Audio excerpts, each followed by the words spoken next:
আপনাদের অনেকের মধ্যে বিসিএস এবং অন্যান্য চাকরির পরীক্ষায় কী বই কিনবে সেটা নিয়ে একটা কনফিউশন কাজ করে। আজকে আমি দেখাবো যে আমি কোন বইগুলো পড়েছি এবং কিভাবে আপনি ভালোভাবে এই বইগুলো পড়তে পারেন। শুরু করি বাংলা দিয়ে।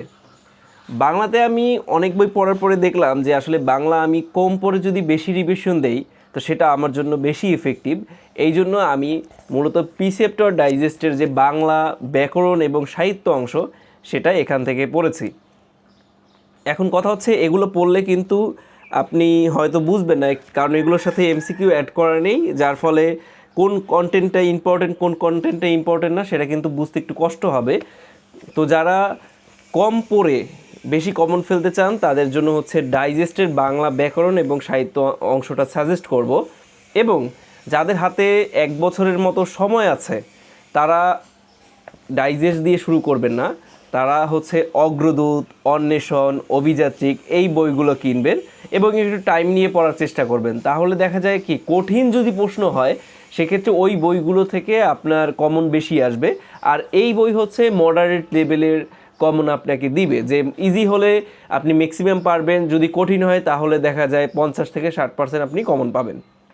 তো সেক্ষেত্রে আমার চয়েস ছিল এটা, এবং অগ্রদূত আমি পড়েছি, সেটাও ভালো লেগেছে। আপনাদের যেটা ভালো লাগে সেটা কিনে নেন। আর এই বইয়ের সাথে হচ্ছে যে কোনো একটা এমসিকিউ বই, সেটা হচ্ছে এমপি3 হোক, অগ্রদূত হোক, অভিযাত্রিক হোক, সেগুলো কম্বাইন করে পড়ার চেষ্টা করবেন। কন্টেন্ট পড়বেন এখান থেকে, এমসিকিউ পড়বেন অন্য যে কোনো একটা বই থেকে, তাহলে বাংলা প্রিপারেশন কিন্তু আপনার একটা সলিড হয়ে যাবে। এরপরে আসি বাংলায় আপনি বেসিক কোন বইগুলো পড়বেন, যেটা আসলে সাধারণত অনেকে বলে, সেটা হচ্ছে 9-10-এর যে দুইটি নতুন এবং পুরাতন বই। এটা আপনার সময় থাকলে অবশ্যই খুঁটে খুঁটে পড়া উচিত। যে কোনো পরীক্ষাতেই, সেটা ব্যাংক হোক, বিসিএস হোক, সেখানে কিন্তু গ্রামারের যদি প্রশ্ন আসে সেখানে এই দুইটি বইয়ের ভিতরেই বেশিরভাগ প্রশ্নগুলো থাকে, একদম এক্সাম্পল ধরে তুলে আনে এখান থেকে। আমি আগে কম্পিটিটিভ এক্সাম পড়তাম ইংলিশের জন্য, কিন্তু কম্পিটিটিভ এক্সামের সমস্যা হচ্ছে ওখানে রুলস কম, যার ফলে কমনটাও কিন্তু কম আসে। তো পরবর্তীতে আমি কম্পিটিটিভ এক্সাম বাদ দিয়ে মাস্টার বইটি নিই। মাস্টার বইটির সবচেয়ে ভালো বিশেষত্ব হচ্ছে এখানে এক্সাম্পল অনেক বেশি দেয়া। আর আমি অনেক পরীক্ষাতেই এখান থেকে সরাসরি সেই এক্সাম্পল থেকেই কমন পেয়ে গেছি। আমি মাস্টার বই সাজানো খুব একটা পছন্দ করি না, কারণ এখানে ওই যে কেন যেন একটা জান নাই বইয়ের মধ্যে।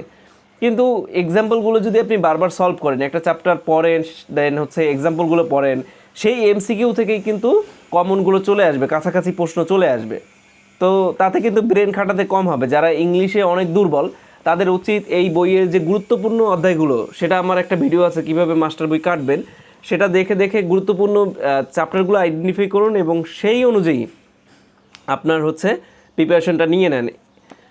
আপনার রুলস পড়ার থেকে এমসিকিউ জানি আপনি ভালো মতো প্রিপারেশন নিয়ে রাখতে পারেন, যে এই বইতে যে কয়টা এমসিকিউ আছে সবগুলো আমি মোটামুটি বুঝি এবং পারি, তাহলেই কিন্তু আপনার দেখা যায় ইংলিশে ভালো করতে পারবেন, ভালো একটা নাম্বার ক্যারি করতে পারবেন।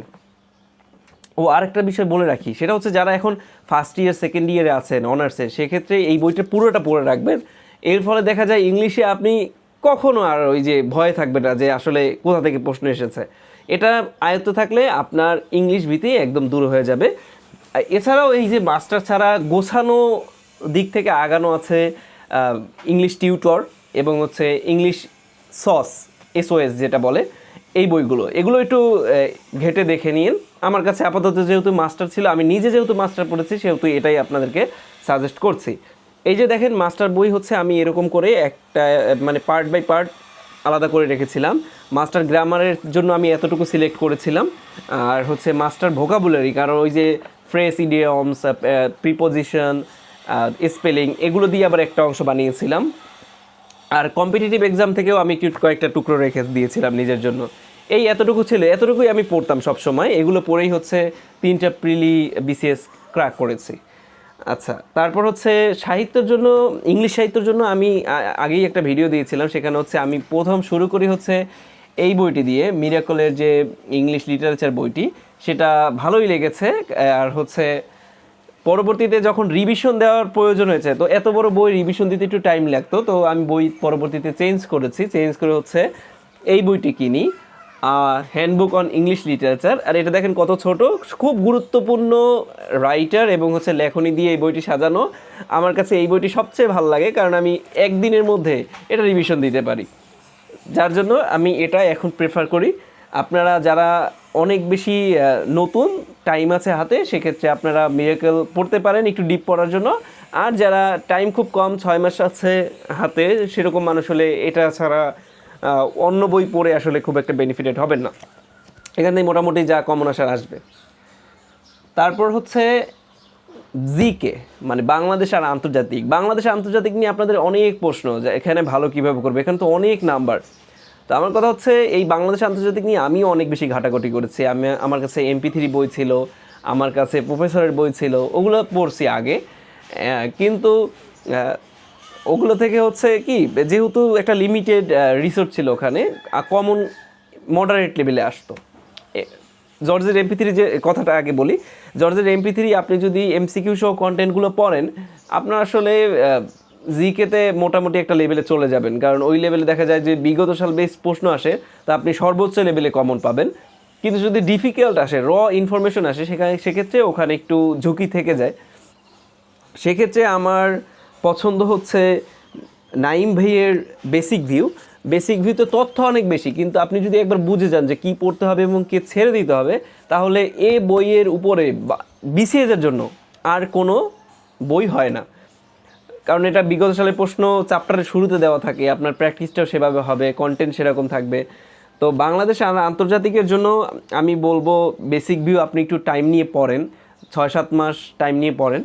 আর যদি একদমই টাইম কম থাকে, সেক্ষেত্রে ডাইজেস্ট দেখতে পারেন। ডাইজেস্টের আন্তর্জাতিক পার্টটা খুব ভালো লাগে। তো বাংলাদেশ আন্তর্জাতিকের জন্য আমি সাজেস্ট করতেছি বেসিক ভিউ। যাদের এগুলোর প্রতি ভীতি আছে, তারা জর্জের MP3 কিনবেন। এরপরে এই যে জিওগ্রাফির ক্ষেত্রেও আমার ওই একই সাজেশন। জিওগ্রাফি কিন্তু সব থেকে ভালো লেগেছে হচ্ছে কিন্তু এই নাইমভির বেসিক ভিউ। আচ্ছা, অনেকে জানেন না, বেসিক ভিউতে হচ্ছে 4টা সাবজেক্ট থাকে: বাংলাদেশ, আন্তর্জাতিক, জিওগ্রাফি আর নৈতিকতা ও সুশাসন। এই 4টা সাবজেক্ট থেকে একটা বানাই, আর আমি হচ্ছে এগুলো কেটে নিয়েছি। কাটলে একটু সাইকোলজিক্যালি পড়তে ভালো লাগে, তার জন্য আমি এইটা আর কি এরকম করে সাজিয়ে রেখেছি। এরপর আসেই হচ্ছে নৈতিকতা ও সুশাসনের জন্য আমি ওই বেসিক ভিউ থেকেও পড়েছি, কিন্তু এটা পড়েছি আগে, আর এই বইটাও ভালো লেগেছে। ইউনিকের নৈতিকতা, মূল্যবোধ সুশাসনের শর্ট সাজেশন, এই বইটাও ভালো, এটাও আপনারা কিনতে পারেন। তবে যে কোনো একটা পড়বেন, হয় এটা পড়বেন, না হলে হচ্ছে বেসিক ভিউয়ের যে নৈতিকতা ও সুশাসন পার্ট আছে সেটা পড়বেন। এরপর বিজ্ঞান নিয়ে আগেও অনেক আলোচনা করেছি। সেটা হচ্ছে বিজ্ঞানে আমার 2টা বই ছিল। একটা ছিল ওরাকলের সাধারণ বিজ্ঞান, এই বইটি অনেক মোটা, এখন আরও মোটা করেছে, এই বইটা ছিল। আর হচ্ছে জর্জের এই যে MP3 বইটি বিজ্ঞানের জন্য। এখন এই 2টি বইয়ের মধ্যে আমার হচ্ছে ওরাকলে পড়তে লাগতো 1 সপ্তাহের মতো টাইম, আর এটা পড়তে 2 দিনের মতো সময় লাগতো। তো আমি কি করেছি, এটা আমি এক্সপেক্ট করেছিলাম যে এটা পড়ে অনেক বেশি কমন আসবে। যখন দেখেছি আসলে খুব বেশি লাভ হয় না, এত বেশি পড়ে মনেও থাকে না। তারপর হচ্ছে আমি এটা স্কিপ করে এই MP3-তে শিফট করি। ভাই যা কমন পড়ুক, এই একটা বই পড়লেই যেন হয়। তো এটা পড়েই মোটামুটি আমার আসলে যতটুকু লাগে ততটুকু হয়েছে। আমি কিন্তু সায়েন্স ব্যাকগ্রাউন্ডের না, দেখা যায় 15 মার্কের মধ্যে হয়তো 7-8 ক্যারি করতে পারলেই আমার হয়, এরকম একটা মেন্টালিটি। তো আমার সেক্ষেত্রে MP3 ভালোই হেল্প করেছে। এই বইটির সব কন্টেন্ট সম্পর্কে যদি আপনার আইডিয়া থাকে, আপনি সেক্ষেত্রে ওই 6-7 পেয়ে যাবেন। আচ্ছা, এরপর আসি কম্পিউটারের ক্ষেত্রে আমরা আসলে অন্য কোনো বই ভাল লাগে না এই আলালের বইটি ছাড়া। এই আলালের বইটা একটু মোটা, কিন্তু আমার কথা হচ্ছে আমি নিজে একটু কম্পিউটার রিলেটেড জিনিস বেশি বুঝি, আমার ব্যাকগ্রাউন্ডে না থাকা সত্ত্বেও। যার ফলে হয় কি, আমি চাইতাম যে কম্পিউটারে আমার সবার থেকে 3-4 মার্ক বেশি থাকুক। তো আমি এফোর্টও বেশি দিতাম, এবং এই আলালের যে কম্পিউটার বইটা, এই বইটা আমাকে অনেক বেশি হেল্প করেছে। যারা কম্পিউটার কম বুঝেন তাদের ক্ষেত্রে সেলফ সাজেশনের একটা বই আছে, সেটা দেখতে পারেন। আর এই যে আলালস কম্পিউটারেরই একটা শর্ট সাজেশন আছে ছোট, সেটাও দেখতে পারেন। কিন্তু প্রেফার করবো একটু টাইম নিয়ে পড়লে এই বইটি পড়তে পারেন, এবং এর বিগত সালের প্রশ্নগুলোতেও জোর দিয়েন, তাহলে আর কম্পিউটার ভীতিটা থাকবে না। আর টুকটাক যে টপিকে আপনি কম বুঝেন, সেটা কিন্তু ইউটিউবে অনেক ভিডিও আছে, সেটা দেখে দেখে নিজের উইকনেসটা দূর করতে পারেন। এখন গণিতের জন্য কি বলবো, গণিতের জন্য হচ্ছে পিলি ম্যাথ ককটেল যে বইটা আছে, সেটা ওই যে 6 থেকে শ্রেণী পর্যন্ত যে কন্টেন্ট আছে সেটা বেসে সাজানো। বইটা খুবই ভালো, বিসিএস এর জন্য কিনতে পারেন সেটা। আচ্ছা, আর হচ্ছে খায়রুলস মেন্টাল এবিলিটি, এটা হচ্ছে মেন্টাল এবিলিটির জন্য আমার কাছে ভালো লেগেছে। আপনাদের কাছে যদি MP3 থাকে সেটাতেও হবে। মেন্টাল এবিলিটি নিয়ে এত বেশি সিরিয়াস হবেন না। মেন্টাল এবিলিটি প্রিপারেশনের সময় খালি একটা জিনিস মাথায় রাখেন, সেটা হচ্ছে বিসিএস রিটেন এবং বিসিএস প্রিলির যে বিগত সালের প্রশ্নগুলো আছে ওগুলো খুব ভালোভাবে অ্যানালাইসিস করে পড়ে নেবেন, তাহলেই আপনার 80% প্রিপারেশন হয়ে যাবে।